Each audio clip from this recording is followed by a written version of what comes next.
Hi Faves! This is Caprice Cayetano as Angel Di Maculangan, so you're my favorite song, and this is a YMFS exclusive.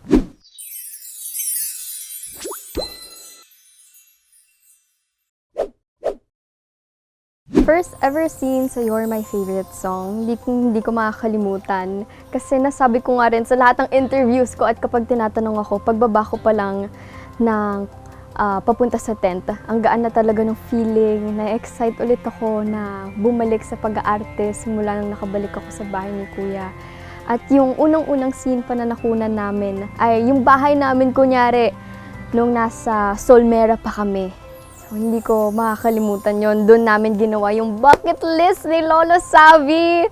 At doon ko rin unang natikman ang turon ni Mama Bebe. Sobrang fun po ng scene na yon. Ang light lang. At yun din yung pinaka-opening ng YMFS. So, nag-enjoy talaga ako. Na-shoot yun. Saglit lang yun, pero unforgettable siya. Kasi na-teary-eyed din ako nung nasad ako na tatandaan ko yung grandparents ko nung scene na yun. Nung nag-shoot naman kami, na kumpleto na kami, Brighton Bay babies! Doon sa klase ni Ma'am Dragona, na-excite talaga ako nung nalaman ko sa breakdown na puno na kami. Kasi sabi ko, makikita ko na parang PBB ulit. Kasi makakasama ko na sila as workmates. So paano kaya, ano kaya kami during break, naisip ko na, sabi ko, ano kayang pwede naming ibigay ni Mommy? Kasi gusto rin po namin mamigay ng mga gummies, mga food, mga i-share. Tsaka nakaka-senti ngayon isipin kapag babalikan ko yung mga scenes namin sa klase ni Ma'am Dragona na kumpleto pa kami. Sobrang cute talaga. Nagpipicture lang kami at nagbabonding lang kami. Parang hindi kami nag-work. Sinasabi ko nga sa kanila na isa to sa pinaka nag-enjoy rin talaga ako na show. Kasi ngayon lang ako nagkaroon ng mga ka-age ko sa isang teleserye. Doon naman sa scene namin sa park with Captain Serenade, nagulat ako. Kasi ang cute ng bear. Ang cute ni Teddy Bear, si Captain Serenade. So, ang cute ni Captain Serenade kasi meron talaga siyang hat. Cute. Tapos, sobrang cute kasi si Direk Jazz, sinasabi niya dun kay Captain Serenade na, oh, magpa-cute ka kay Angel, magpa-cute ka. Tapos gumaganon yung teddy bear. Sobrang cute ni Captain Serenade na costume. Yung chicken curry naman na scene, kinabahan talaga ako nun. Kasi nga, nung i-explain ko na, parang babalikan ko si Captain Serenade no na, yung chicken curry, did you know, na ganito ganyan, kinabahan talaga ako noon. Kasi sabi ko, hindi naman talaga ako ganun mag-confront. Tapos yung i-explain ko pa talaga no, kung anong mangyayari sa fabric. Nag-enjoy din ako sa pagtapon ng chicken curry. Kasi may mga ibang shots po. So, amoy chicken curry talaga ako. Nagugutom na rin talaga ako nung time na yun. Kasi natatandaan ko yung bahay ni Kuya. Ang favorite ko ding ulam sa bahay ni Kuya ay yung chicken curry. So, memorable din yung scene na yun. Yun pa yung pinaka-last namin kukunan nung araw na yun. Yung chicken curry na scene. So, ako, tatapo yung chicken curry sa bag ko! First day of taping, at first I was really nervous and really scared kasi ayun yung first time ko ulit mag-acting after PBB. And ayun, when I was there though, it was really fun, it was really chill, tapos napakagaan lang ng set. And I think my first scene there was, I had to wear the bear costume. It's either the teddy bear mascot, or it's the concert scene namin ni Jacob.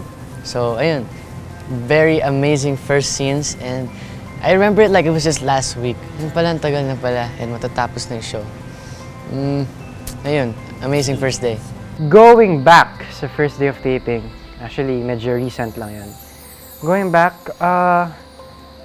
yung first na kinuhan ko, one of the first scenes that I took was yung yung may pasa na ako. Yeah, yung may pasa ako. Tapos yung classroom, tapos yung may hierarchy. Yung ina-explain ko kung paano yung sistema sa section namin. So, syempre, first day ng taping, medyo nakakapanibago. Pero it's really good to see familiar faces sa taping. Kaya mas gumaan yung pakiramdam ko. Although yung character ko medyo kinakapa ko pa that time. Kaya medyo hinahanap ko pa yung tamang timpla para mag-match din syempre yung chemistry ko with the group and all that. Pero enjoy talaga. As in, nag-enjoy talaga ako. Excited lang talaga ako kasi ito yung first series ko after PBB. So I'm just really, really, really excited. And lalo na, makakasama ko pa mga sobrang close ko na. So, yun. Siguro, yung feeling ko nung first day of taping, ibang-iba talaga sa kung paano ako ngayon. Like, as in, sobrang kinakabahan ako. Kasi, andun rin yung pressure na sobrang excited mong gawin yung role. Kasi sinasabi ko lagi na Calix Arcilla, ito yung parang isa sa mga dream roles ko talaga. So, of course, I was super excited. Alam kong madami na ring taong nag-aabang sa show. So, finally na pag-first taping day kami, sobrang laking pressure talagang na-feel ko doon. And aaminin ko, sa start ng mga scenes, medyo nilalearn ko pa yung character ko. I was still discovering more about Calix. So, yung pinaka-first scene namin is yung nasa classroom kami. Tapos, yung naalala ko, binato ni Rabiel ng baseball si Angel. And ako nagbato ng marker kay Angel. So, yun yung naalala ko. So, siguro yung first day, medyo konti pa lang naman yung scenes na nakuna namin. And then, eventually, sa second day, yun yung time na nafe-feel ko na talaga na parang I was starting to enjoy my character. Parang nawawala na ng konti yung kaba, yung pressure at the same time. So, ayun. First day namin is nung nasa classroom kami. Yes. And ayun, actually, na-excite ako kasi ayun nga, first time ko makaka-work. Yung mga nakasama ko na din before sa PBB and of course, yung mga bago namin kasama, which is sina Andre, Cairo. And ayun, naalala ko nung una kong nakita yung mga uniforms namin, accessories, nung nakita ko kung ano na yung itsura talaga or look ng mga characters namin. Na-excite ako and syempre natuwa ako kasi lalo na nung nabasa na namin yung script kasi parang binigyan kami ng full script na nung first day. So, mas na-excite ako sa kwento and sa kung ano magiging takbo ng YMFS. First day of taping ko is school agad. So, it was whole day of classroom scenes.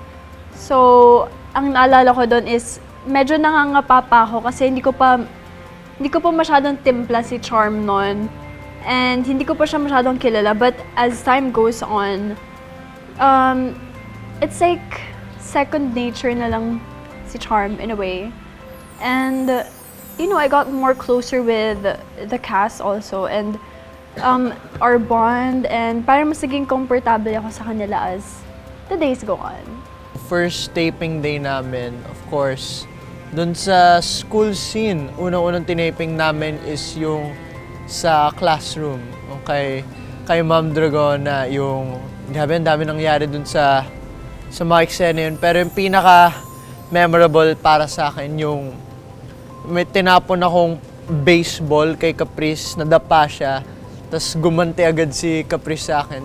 Tinapon niya dun sa mata ko. So that's like, never ako nagkaganon ng eksena, kaya super natutuwa kasi nung pinanood ko na like actual sa TV, super na ko, wow, parang legit talaga ako natamaan sa mata. So, makes it, yun yung pinaka-memorable first day taping. Siyempre, abang walang nakakat, walang inaayos yung mga camera, nagchichikahan kami, nagkukulitan, tawanan left and right, kaya saya. First day ng taping, sobrang kinakabahan ako. Tapos may halong excitement kasi yun yung first time ko na mag-act ever in my life. So, grabe yung kaba ko nun. Talagang pinagmamasdan ko yung mga kasama kong cast kasi sila yung ginagawa kong role model. So, ginagaya ko kung anong ginagawa nila, pumupunta ako saan sila pumupunta ba. Sumusunod lang talaga ako sa kanila kasi it's my first time, hindi ko alam yung mga ginagawa every taping, so yeah. Tapos, first scene namin was school scene. Yun yung nambubuli kami ng kung sino-sino. Tapos, yung scene na yun, nambabato kami ng mga papers, naninipa kami ng chairs, tapos may mga libro. Tapos may nangyari pala nun, Miss Mitch. Tapos yun yung kinuha nila na scene kasi dapat may libro akong kinuha sa kanila. Tapos pagka iaabot ko na, bago pa nila kunin, at ibabagsak ko. Pero yung scene na kinuha nung talent. So, tumawa talaga kami ni Andre. Totoo yung tawa namin doon. Wala siyang fake. Kasi nagulat kami, ba't kinuha? So, yun. Medyo memorable siya sa akin kasi yun yung first day ko. Tapos may mga ganun agad na nangyari. Sobrang saya.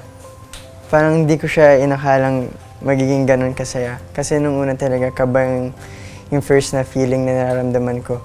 So, coming in sa set nung time na yun, hindi ko in-expect na ganun siya kasaya, na mag-enjoy ako ng ganun. Tapos magiging comfortable agad ako, first day pa lang.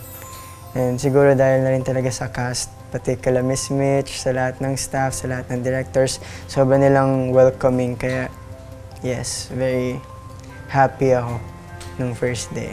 First day of taping namin, grabe kinakabahan ako nun. Kasi first day namin, I remember nasa classroom kami nun. Ayun yung very first scene na tinake ko is binubuli namin si Zion. So it was very fun. Tapos dun ko unang nakilala si Dash. Tapos dun din ako nag-start mangapa kung sino ba siya, kung paano ba siya kumilos, and everything about him. First day of taping, I came super early. Like, I think 2 hours early. I forget, no, not actually 2 hours. Yeah. But I came there super early, no one was there. I waited a long time for he to come. Actually, I forgot the first scenes we took. But yeah, I think it was the concert. Tapos nung nahilo si Heat, I think that was the one we took. We were mostly jamming in the tent that time. We were having so much fun. Yeah.